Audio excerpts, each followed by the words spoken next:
జై శ్రీమన్నారాయణ. ప్రియ భగవద్బంధులకు, భక్తాగ్రేసులకు, యూట్యూబ్ ప్రేక్షకులకు, వీక్షకులకు అందరికీ కూడా నమస్కారం. ఉగాది శుభాకాంక్షలతో అందరికీ కూడా స్వస్తి శ్రీ విశ్వావసు నామ సంవత్సర శుభాకాంక్షలతో ద్వాదశ రాశుల వారికి మరి గోచార ఫలితాలు ఏ విధంగా ఉండబోతున్నాయి అనేటువంటిది ఈ వీడియోలో తెలుసుకుందాం. విశ్వ వసునామ సంవత్సరంలో మరి మిథున రాశి వారికి ఏ విధమైనటువంటి పరిస్థితులు ఉండబోతున్నాయి, గోచార ఫలితాలు ఏమిటి, ఏ దేవతార్చన చేసుకుంటే బాగుంటుంది, వీటికి పరిహార మార్గాలు ఏమిటి అనేటువంటి విషయాలు ఈ వీడియోలో తెలుసుకుందాం.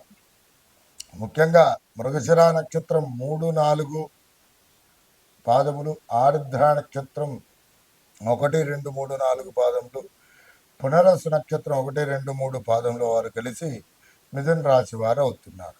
వీరి యొక్క జాతక లక్షణాలు కనుక గమనించినట్లయితే మంచి వ్యాపార నైపుణ్యం కలిగినటువంటి వారు, కామశాస్త్రం నందు శ్రద్ధాధిక్యం ఎక్కువగా కలిగినటువంటి వారు, బుద్ధి చపల చిత్తము, అలాగే హాస్యప్రియులు, చిరుమందహాసం కలిగినటువంటి వ్యక్తులు, అలాగే దీర్ఘమైనటువంటి నాశకం కలిగినటువంటి వ్యక్తులు, తల్లిదండ్రులను, గురువులను పూజించడం, ఆచార్యులను పూజించేటువంటి మనస్వభావం కలిగినటువంటి వారు, అలాగే వ్యాపార దక్షత నైపుణ్యం కలిగినటువంటి వ్యక్తులుగా వీరిని చెప్పుకోవచ్చును. వీరికి ముఖ్యంగా దేవగురువు అయినటువంటి బృహస్పతి ఈ సంవత్సరం 30వ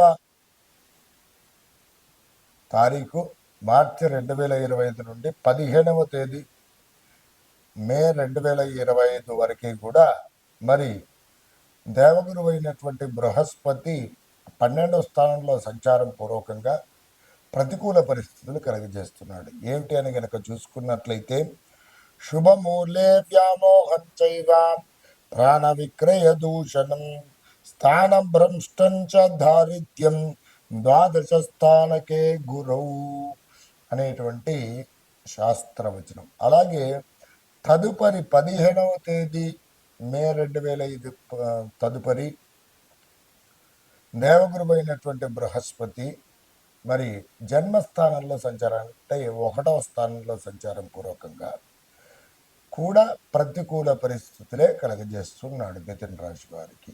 ఏమిటి పరిస్థితులు అని కనుక చూసుకున్నట్లయితే రాజకోపం, యశోహాని, ఉద్యోగం విరోధకం, రోగార్తిబంధు వైరంచ వ్యసనం జన్మకే గురువు అనేటువంటి శాస్త్రవచనం రీత్యా ఏమిటంటే ముఖ్యంగా గనక ఈ సంవత్సరం అంతా కూడా చూసుకున్నట్లయితే మిథున రాశి వారికి దేవగురువు అయినటువంటి బృహస్పతి బలం అనేటువంటిది లేదు. ప్రతికూల పరిస్థితులే ఏర్పడుతున్నాయి. ఏమిటి? శుభ కార్యక్రమాలు చేయడం పూర్వకంగా ధన వ్యయము, పాడి పరిశ్రమలు అనుకూలించకపోవడం, వ్యాపారంలో నష్టములు, అనుకున్నట్టు పనులు దిగ్విజయం సాధించలేకపోవడం, ప్రతి పనికి కూడా చికాకు పడడం, భార్యాభర్తల మధ్యలో సంబంధ బాంధవ్యాలు అనేటువంటిది ఏమిటి దెబ్బతినడం, మరి కోర్టు వ్యవహారాదుల వరకు వెళ్ళడము, అలాగే బంధువులతో మరి విరోధం అనేటువంటిది ఏర్పడడం, ఆర్థిక పరంగా నష్టపోవడం, ఉద్యోగంలో స్థానచలనం కానీ, ఉద్యోగంలో ఇబ్బందికర వాతావరణం కానీ ఇవ్వండి ఉండడం, బుద్ధి చాంచల్యం కావడము, వ్యాపారంలో అనుకోని విధంగా నష్టములు అనేటువంటిది కలగడము, ఈ విధమైనటువంటి ప్రభావాలు అనేటువంటి దేవగురువు అయినటువంటి బృహస్పతి మరి ఈ సంవత్సరము అంతయు కూడా ఏమిటి అని అంటే ముఖ్యంగా వ్యయ జన్మ స్థానాలలో సంచారం చేయడం పూర్వకంగా ప్రతికూల పరిస్థితులు కలగజేస్తున్నాడు. వీటికి పరిహార మార్గాలు ఏమిటి అని గనక చూసుకున్నట్లయితే ప్రతి గురువారమును కూడా గురుగ్రహ ధ్యాన శ్లోకాన్ని ప్రతినిత్యం పఠించండి. పసుపు రంగు గల వస్త్రాలు ధరించండి గురువారం రోజున.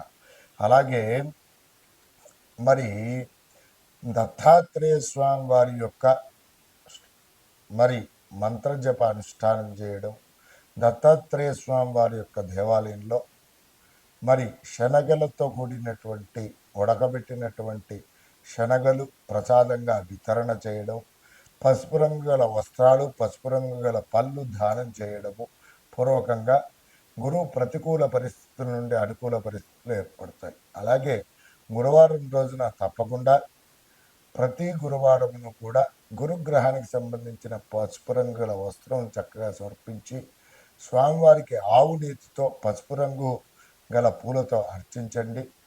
దీపారాధన చేయడం, అలాగే గురుగ్రహ ధ్యాన శ్లోకాన్ని పఠించడం పూర్వకంగా ఉత్తమోత్తమైనటువంటి పరిస్థితులు తప్పకుండా కలుగుతాయి.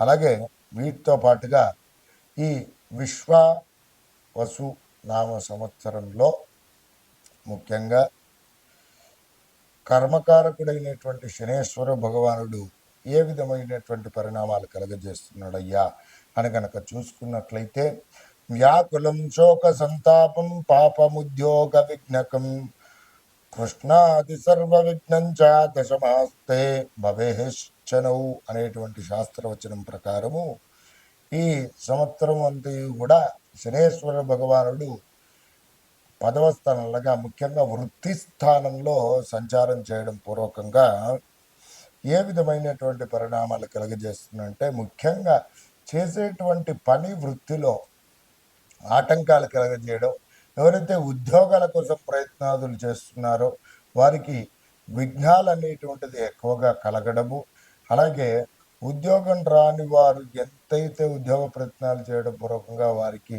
ఆటంకాలు కలగడం, అలాగే ఉద్యోగంలో ఉన్నటువంటి వారు అకస్మాత్తుగా ఉద్యోగం నుండి తీసివేయడం జరగడానికి అవకాశాలు ఉన్నాయి.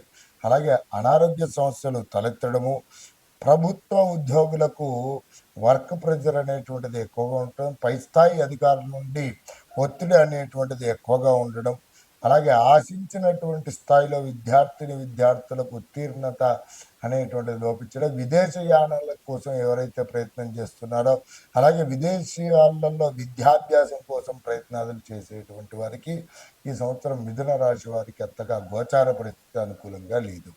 ఈ విధంగా చూసుకున్నట్లయితే ముఖ్యంగా విశ్వావసునామ సంవత్సరంలో మిథున రాశి వారికి దేవగురువైనటువంటి బృహస్పతి బలం, అలాగే శనేశ్వరుడు భగవాను యొక్క అనుగ్రహం అనేటువంటిది లేదు, ప్రతికూల పరిస్థితులే ఉన్నాయి. కాబట్టి అనుకూల పరిస్థితులు ఏర్పడడానికి ఇంతకుముందు గురుగ్రహానికి సంబంధించిన పరిహారాలు చెప్పుకున్నాం. ఇప్పుడు శనిగ్రహానికి సంబంధించినటువంటి శనేశ్వర భగవాను యొక్క ఏమిటి పరిహార మార్గాలు తెలుసుకుందాం. శమీ వృక్ష ప్రదక్షిణం చేసుకోవడం చాలా ఉత్తమోత్తమైనటువంటిది మిథున రాశి వారు. అలాగే ప్రతి శనివారం రోజున కూడా శనికి తైలాభిషేకం చేసుకోండి. శివ పంచాక్షరి నామజపాన్ని పఠించడం చాలా ఉత్తమోత్తమైనటువంటిది. శనివారం రోజున నల్ల ఆవుకి చక్కగా నువ్వులు బెల్లముతో కూడినటువంటి ముద్దలుగా చేసి వాటికి నైవేద్యంగా పెట్టడం, సమర్పించడం పూర్వకంగా మరి ప్రతికూల పరిస్థితుల నుండి అనుకూల పరిస్థితులు ఏర్పడతాయి. అలాగే మరి శమీ వృక్షం దగ్గర తప్పక ఏమిటి అనంటే, ఆ జమ్మి వృక్షానికి తప్పకుండా బెల్లము, అలాగే నల్లని రంగు వస్త్రము, నల్ల నువ్వులు, ఒక మేకు ఇవి తీసుకొని చక్కగా మూట కట్టేసి ఆ జమ్మి వృక్షానికి ముడుపులాగా కట్టి అక్కడ చెట్టుకు చక్కగా అర్చన అనేటువంటిది కార్యక్రమం నిర్వహించి నువ్వుల నూనెతో నల్ల రంగు ఒత్తితో దీపారాధన చేసుకోవడం పూర్వకంగా శని భగవాన్ యొక్క అనుగ్రహం తప్పకుండా కలుగుతుంది. అలాగే ఆంజనేయ స్వామి ఆరాధన అనేటువంటిది చాలా ముఖ్యమైనటువంటిది. ఈ విధంగా చేసుకున్నట్లయితే ఈ మిథున రాశి వారికి దేవగురువు అయినటువంటి బృహస్పతి, అలాగే శనేశ్వరుడు భగవాను యొక్క అనుగ్రహం కూడా తప్పకుండా కలుగుతుంది. మిథున రాశి వారు మరి ఇక ఏ దేవతార్థం చేసుకుంటే ఈ సంవత్సరం బాగుగా ఉంటుందని కనుక చూసుకున్నట్లయితే శ్రీమన్నారాయణ మూర్తి ఆరాధన చేసుకోవడం పూర్వకంగా ఉత్తమోత్తమైనటువంటి పరిస్థితులు పొందుతారు. శ్రీ విష్ణు సహస్రనామ స్తోత్ర పారాయణం చాలా ముఖ్యమైనటువంటిది. అలాగే వీరు పఠించే ప్రతి నిత్యము పఠించవలసినటువంటి నామజపం గనక చూసుకున్నట్లయితే ఓం క్లీం కృష్ణాయ నమః, ఓం క్లీం కృష్ణాయ నమః అనేటువంటి నామాన్ని ప్రతినిత్యము కూడా జపించండి. ఉత్తమ పరిస్థితులను పొందండి. నమస్కారం.